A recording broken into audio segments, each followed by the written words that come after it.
country saw steady growth in 2024, with overall consumption rising, albeit marginally.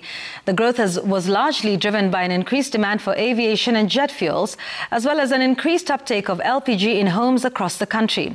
At the same time, the consumption of petrol and diesel remained largely unchanged. Our reporter Wamboi Wangoi brings us the details. The Petroleum Institute of East Africa has released data on fuel consumption in the country for the last quarter of 2024. Over the period, the demand for petroleum products, including petrol, diesel, aviation fuels, lubricants and LPG, cumulatively increased by 2%. Demand for liquefied petroleum gas jumped by 15% in 2024, nearly doubling the 8% growth recorded in 2023.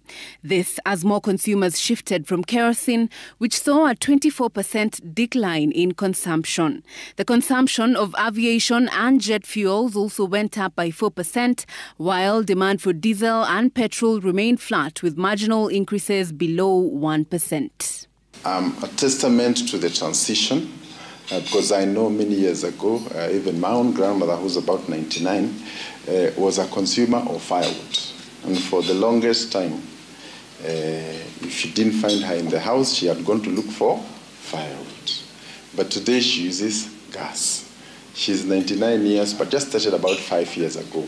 So you can imagine how many trees and bushes she brought down in the course of her entire life. If you replicate that with the population, then you see what damage you have done over time.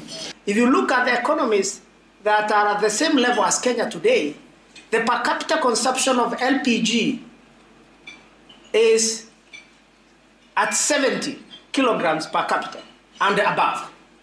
When we come close home here, we are at 6.5. Now, you can take that and say we are doing poorly.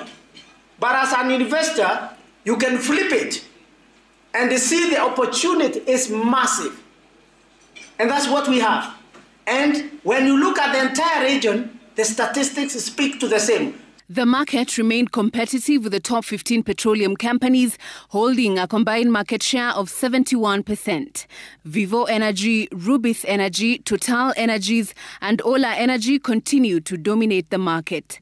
This and other retail outlets accounted for 51% of total petroleum consumption, while the reseller segment held a 15% share. Petroleum, or energy in a broader context, is everything to an economy. Our industries, our transport and logistics run on energy. If there's efficiency at the energy level, there'll be efficiency across the board.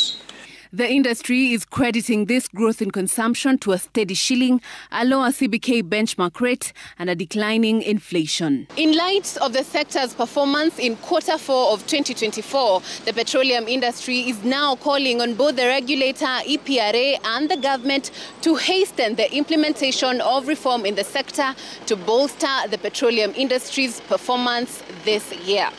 Wamboi Wangoi, Citizen TV, Nairobi. Calls to fast-track the adoption of a single currency